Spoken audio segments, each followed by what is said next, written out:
Hello दोस्तों, नमस्कार। आप सभी का स्वागत है मेरे यूट्यूब चैनल ऋषभ एस्ट्रो महाराज में। मित्रों, आज हम चर्चा करने वाले हैं देवगुरु बृहस्पति के बारे में। आपकी कुंडली में देवगुरु बृहस्पति कहाँ विराजमान है, किस घर में है, किस भाव को देख रहे हैं, इन सब की चर्चा करने वाले हैं हम। तो ये वीडियो आप ही के लिए, अगर देवगुरु बृहस्पति के फल के बारे में आप जानना चाहते हैं कि आपकी कुंडली में इनका क्या प्रभाव होने वाला है, तो ये वीडियो शुरू से लेकर अंत तक ज़रूर देखें।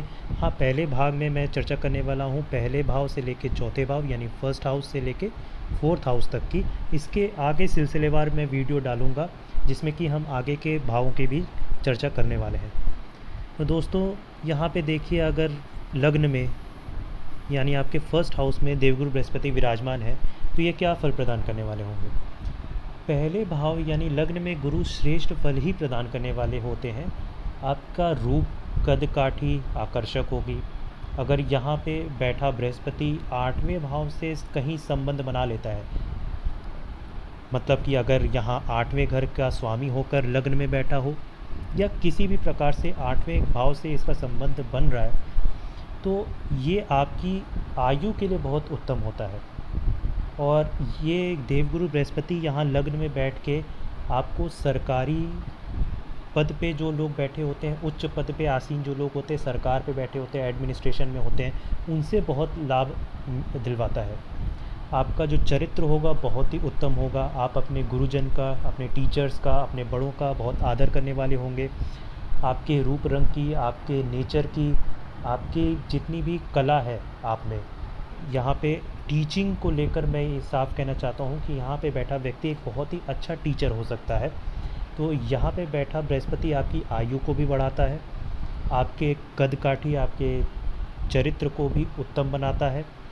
आपके जितने बॉडी फीचर्स हैं वो भी बहुत ही अच्छे होते हैं।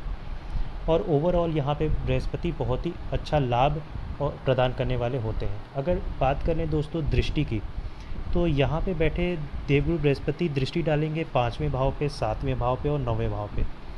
अगर इन्होंने दृष्टि डाली यहाँ यानी पाँचवा भाव क्या होता है दोस्तों, आप भी जानते होंगे। यहाँ पे ज्योतिष के जानकार लोग बहुत ही वीडियो देखते हैं तो आपको पता होगा पाँचवा भाव संतान का होता है, शिक्षा का होता है, लव रोमांस का होता है, अफेयर्स का होता है।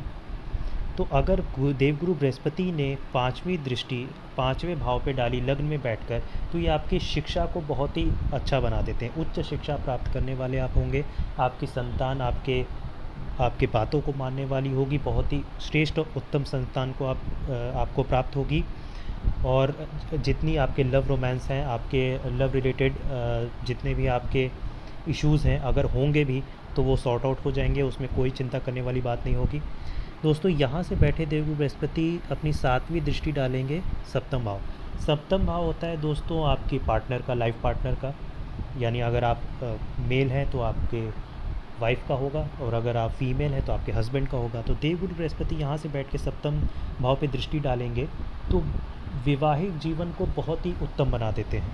अपने पार्टनर के साथ आपकी बहुत ही अच्छी बनेगी, सामंजस्य बहुत अच्छा रहेगा और आप एक दूसरे के बातों को समझेंगे। और अगर कोई इश्यूज़ आते भी हैं तो आप उन्हें सॉल्व कर पाएंगे। आपको बिज़नेस में बहुत ही अच्छा फल प्रदान करने वाले ये होंगे देवगुरु बृहस्पति यहाँ पे बैठ के। ओवरऑल ये बहुत ही अच्छा फल प्रदान करने वाले होंगे। अगर इन्होंने यहाँ पे दृष्टि डाली नवें भाव, तो नवा भाव होता है दोस्तों धर्म का, भाग्य का। तो ये यहाँ पे लग्न में बैठ के आपके भाग्य को भी चमका रहे हैं। आपके भाग्य में भी बहुत वृद्धि करने वाले होंगे। धर्म में आपकी रुचि बहुत होगी। आप अपने बड़ों की, अपने गुरुजनों की, और जितने भी आप अपने जो, जैसे हम लोगों के कल्चर में देखा जाता है कि वेद हो गया या भागवत गीता हो गई या रामायण हो गया, तो जितने आपके रिलीजियस रिलेटेड बुक्स हैं, तो इनको पढ़ने की आपको बहुत ही तीव्र इच्छा होगी और आप पढ़ेंगे भी और इसमें पारंगत भी होंगे।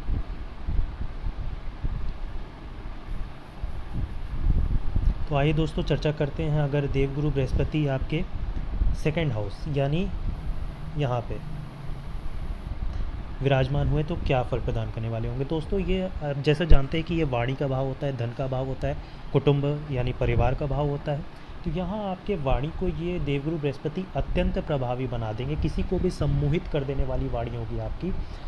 गुरु आपको यहाँ पे भी आपको एक बहुत ही टीचर, आप अच्छे हो सकते हैं, और आपकी जो जो जीविका जो चलेगी, जो आपका धन आएगा, वो शिक्षा व्यवस्था से जुड़ने पर आपको बहुत ही अच्छा धन आ सकता है, आपको बहुत ही अच्छा आर्थिक लाभ हो सकता है। पारिवारिक जीवन, आपके जो जिस परिवार में आप जन्म लिए हैं और आपकी जो फैमिली आगे भी होगी, शादी विवाह के बाद भी बहुत ही अच्छा होगा। जितना सामंजस्य आप बना के रखेंगे उतना ही आपके लिए अच्छा होगा। और जितना आपको विवाह के बाद फ़ायदा होगा, विवाह के पहले यानी विवाह के होने के पहले जो आपकी स्थिति थी आर्थिक, और विवाह होने के बाद की स्थिति में बहुत फ़र्क आएगा। विवाह होने के बाद आपकी जो आर्थिक स्थिति है वो बहुत उत्तम होगी। विवाह के योग जनरली देखा गया है, यहाँ पे ये जनरलाइज प्रिडिक्शंस है, इन्हें आप एकदम ऐसा मत मान लिया करिए कि एकदम यही होगा, क्योंकि हर एक की कुंडली अलग होती है, अलग लग्न की होती है, अलग अलग कंडीशंस होती हैं, नक्षत्र देखने पड़ते हैं। लेकिन जनरलाइज प्रिडिक्शंस अगर मैं बताऊं तो विवाह के योग यहाँ पे 22वें वर्ष से आरंभ हो जाते हैं। अगर यहाँ पे दृष्टि की बात की जाए तो इनकी दृष्टि किस पे पड़ेगी, यहाँ से आपके 6वें भाव पे। तो दोस्तों 6वां भाव होता है रोग का, दुश्मनों का, रोज़मर्रा के काम का। आप 10वां भाव से आप देखते हैं आपके प्रोफेशन को, लेकिन आप रोज़ जो काम करते हैं वो आप देखते हैं इस 6ठे भाव से। तो 6ठे भाव पे जब देवगुरु बृहस्पति यहाँ से बैठ के इस पे दृष्टि डालेंगे तो आपके रोगों का नाश करेंगे, आपके शत्रुओं का नाश करेंगे, आपके कर्ज़ को, अगर कर्ज़ आपके ऊपर चढ़ा हुआ है तो उसको हटाएंगे, उससे आपको मुक्त करवाएंगे। और आप कंपटीशन में, क्योंकि ये भाव कंपटीशन का भी होता है, तो कंपटीशन में भी आपको ज़बरदस्त सफलता प्राप्त होगी, बशर्ते आपको मेहनत तो करनी पड़ेगी। कुछ भी आपको ऐसा नहीं है कि बैठे बैठाए मिल जाएगा, सबको पता है कि बिना मेहनत के कुछ प्राप्त नहीं होता। लेकिन आपके प्रारब्ध में अगर यहाँ पे देवगुरु बृहस्पति बैठे हैं, यहाँ पे दृष्टि डाल रहे हैं, तो कुंडली में यहाँ पे बैठ के आपको कंपटीशन में सफलता ज़रूर प्रदान करने वाले होते हैं। अब दोस्तों यहाँ से बैठ के ये यहाँ यानी आपके अष्टम भाव पे भी दृष्टि डालेंगे। अष्टम भाव होता है दोस्तों आयु का, स्ट्रगल का, रोज़ आपको क्या बाधाएं आ रही हैं, मृत्यु का भाव भी होता है। यहाँ से आप जितनी बाधाएं, समस्याएं आपको रोज़ सामना करना पड़ता है वो अष्टम भाव से भी देखते हैं, और आयु को भी देखते हैं। तो यहाँ पे ये बैठ के आयु को बढ़ाने वाले होंगे, और आपके जितने स्ट्रगल्स हैं, आपके जितने हर्डल्स हैं, जितनी आपकी लाइफ में समस्या अगर होंगी तो ये उनको दूर करने वाले होंगे। तो ये आपके लिए बहुत ही अच्छे साबित होंगे। दोस्तों यहाँ से बैठ के ये दृष्टि डालेंगे अपने 10वें भाव। तो 10वें भाव आपका होता है प्रोफेशन का। आप क्या कार्य करने वाले होंगे, आप क्या समाज के सामने आप कैसा प्रस्तुत करने वाले होंगे अपने आप को प्रोफेशनली। तो ये देवगुरु बृहस्पति यहाँ पे बैठ के आपको प्रोफेशनली बहुत ही आगे बढ़ाने वाले होंगे। पदोन्नति हुई या कोई भी आपका जो कार्य में आपको कोई बाधा आ रही हो, या आपके कैरियर में कोई प्रोग्रेस में अगर आपको बाधा हो, तो देवगुरु बृहस्पति यहाँ पे बैठ के आपके उन सभी बाधाओं को दूर करने वाले होंगे, और आपको बहुत ही उच्च पद पे, आप समय आने पर ये बहुत ही उच्च पद पर आपको सेटल करने वाले होंगे। दोस्तों आइए चर्चा करते हैं, अगर देवगुरु बृहस्पति आपके 3rd हाउस यानी तीसरे भाव में बैठे हों तो क्या ये फल प्रदान करने वाले होंगे। दोस्तों 3rd हाउस होता है पराक्रम का, छोटे भाई बहन का, कितना साहसी हैं आप, कितना मेहनत करने वाले होते हैं, तो ये सब देखा जाता है दोस्तों 3rd हाउस से। तो 3rd हाउस में यहाँ इस भाव में देवगुरु बृहस्पति बैठ के आपको बहुत ही मेहनत करवाएंगे। आप बहुत ही साहसी होंगे, पराक्रमी होंगे, लेकिन मेहनत आपको बहुत करवाएंगे, और समय आने पर उस मेहनत का आपको बहुत ही अपने आप के जो पराक्रम और आपकी मेहनत के अनुसार आपको बहुत ही अच्छा फल प्रदान करने वाले होंगे। तो कई लोग होता है कि मेहनत की लेकिन सफलता कभी कभी नहीं प्राप्त हो जाती है, लेकिन यहाँ पे देवगुरु बृहस्पति अगर आपको मेहनत करवाएंगे तो आपको सफलता भी उसी मात्रा में प्रदान करने वाले होंगे। ये तो बात फैक्ट है। तो यहाँ पे आपको अपनी दशा अंतर्दशा में ये धन, शिक्षा, यश, वैभव, मान सम्मान, कीर्ति, इन सभी चीज़ों में आपकी बढ़ोतरी करने वाले होंगे तीसरे भाव में। दोस्तों यहाँ से इनकी जो दृष्टि पड़ेगी वो पड़ेगी यहाँ पे, यानी आपके 7वें भाव पे। अब ये सप्तम भाव मैंने आपको पहले भी बता चुका हूँ कि ये आपके पार्टनर, लाइफ पार्टनर का होता है। तो आपके जितने भी विवाह के जितने भी इश्यूज़ हैं, अगर कोई वैवाहिक जीवन में समस्या आ रही है तो देवगुरु बृहस्पति यहाँ से बैठ के आपके उन समस्याओं को दूर करने वाले होंगे। पत्नी, अगर पति हैं तो आपको पत्नी बहुत ही अच्छी प्राप्त होगी, धार्मिक प्राप्त होगी। और अगर आप पत्नी हैं तो आपके पति बहुत धार्मिक और अच्छे नेचर के होंगे और आपको बहुत ही मान सम्मान इज़्ज़त देने वाले होंगे, आपसे बहुत ही अच्छा सामंजस्य बना करके रखने वाले होंगे। दोस्तों, इनकी जो सातवीं दृष्टि है वो नवम भाव पे पड़ेगी। नवम भाव, जैसा मैंने पहले ही बताया कि ये नवम भाव होता है धर्म का। अब धर्म का भाव है, भाग्य का भाव है, तो इन दोनों में चीज़ों में ही बढ़ोतरी करवाएंगे। आप बहुत धार्मिक होंगे, अपने पिता की बहुत रिस्पेक्ट करने वाले होंगे, पिता से बहुत अच्छी बनेगी आपको। जो पैतृक संपत्ति उसमें भी बहुत अच्छा लाभ होगा। तो यहाँ पे ये बहुत ही अच्छा लाभ प्रदान करने वाले होंगे। और फिर इनकी जो दृष्टि पड़ेगी वो 11वें भाव पे। 11वें भाव पे होता है दोस्तों, 11वां भाव होता है लाभ का, बड़े भाई का। तो आपके बड़े भाई से आपके संबंध बहुत अच्छे होंगे। आपको लाभ, जो आर्थिक लाभ हो या किसी और प्रकार का भी लाभ हो, आपको बहुत ही अच्छा लाभ प्रदान करने वाले होंगे। कम लागत में भी आपको ज़्यादा आउटपुट मिलेगा। मतलब अगर आपने कम इन्वेस्टमेंट भी की तो जो आपको रिटर्न मिलेगा वो बहुत ही ज़्यादा मिलेगा, अगर मैं आम भाषा में बताऊं तो।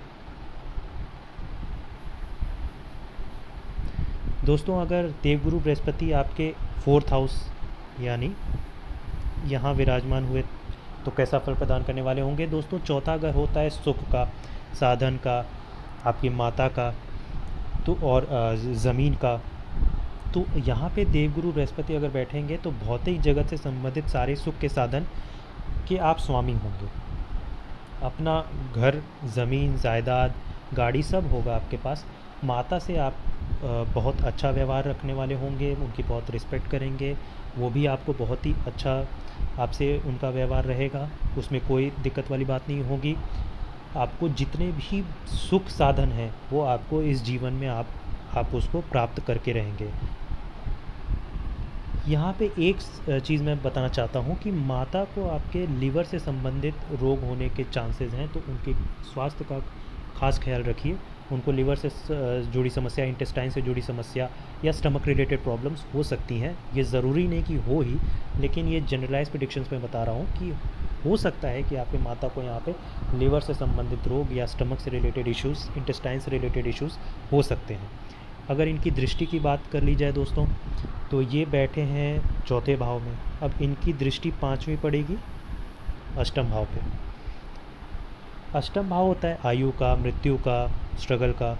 तो इसमें क्या देवगुरु बृहस्पति को माना गया है कि इनकी दृष्टि जहाँ भी पड़ जाती है वो अमृत होती है। तो यहाँ पे बैठ के ये आपको जितना अच्छा फल प्रदान कर सकते हैं, 8th हाउस से रिलेटेड आपको ये फल प्रदान करेंगे, आपकी आयु लंबी करेंगे। और आपको एक गुप्त चीज़ों पे, मतलब आप अगर ज्योतिष बनना चाहते हैं, आप अगर साइंटिस्ट बनना चाहते हैं, आप कोई गुप्त चीज़, डिटेक्टिव बनना चाहते हैं, आप कोई चीज़, छुपी हुई चीज़ को अगर आप खोजना चाहते हैं, तो उसमें ये देवगुरु बृहस्पति यहाँ बैठ के अपनी पंचम दृष्टि से अष्टम भाव पे बहुत ही अच्छा फल प्रदान करने वाले होंगे। दोस्तों, इनकी जो सप्तम दृष्टि पड़ेगी वो दशम भाव पे, आपके प्रोफेशन पे पड़ेगी। तो आपके प्रोफेशन को ये बहुत ही अच्छी प्रगति देंगे, आपको पदोन्नति बहुत ही अच्छी दिलाएंगे। आप एक बहुत ही अच्छे सरकारी पोस्ट पे आप आसीन हो सकते हैं। तो ये भी आपको बहुत ही अच्छा फल प्रदान करने वाले होंगे। इनकी जो नवम दृष्टि है वो पड़ेगी 12वें भाव पे। 12वां भाव होता है दोस्तों खर्च का, विदेश का। तो 6, 8, 12 जो भाव होते हैं उनको अच्छा भाव नहीं माना जाता है, लेकिन गुरु की दृष्टि पड़ने के कारण यहाँ पे जहाँ जहाँ गुरु की दृष्टि पड़ती है वो बहुत ही अच्छा फल प्रदान करने वाले हो जाते हैं। आपके खर्च यहाँ पे होंगे, लेकिन खर्च आप धार्मिक चीज़ों में, अच्छे कार्यों में, सोसाइटी की वेलनेस में, आप समाज के कल्याण में आप खर्च करना चाहेंगे और खर्च करेंगे भी। तो और विदेश यात्रा भी आपकी बहुत ही सफल होगी। विदेश आप ज़रूर जाएंगे और वहाँ पे धन भी कमाएंगे, और खर्च होगा भी तो आप अच्छे कार्यों में ही खर्च करने वाले होंगे। तो दोस्तों, ये सारी जो चीज़ें हैं, प्रेडिक्शंस हैं, वो जनरलाइज्ड हैं। अब आप ये मत मान के बैठिएगा कि यही होता ही है। चीज़ें बदल जाती हैं। अब जैसे कि मेष लग्न के लिए अलग होगा, वृषभ के लिए अलग होगा, मिथुन के लिए अलग होगा, कर्क के लिए अलग होगा, सिंह के लिए अलग होगा, ऐसे ही मीन तक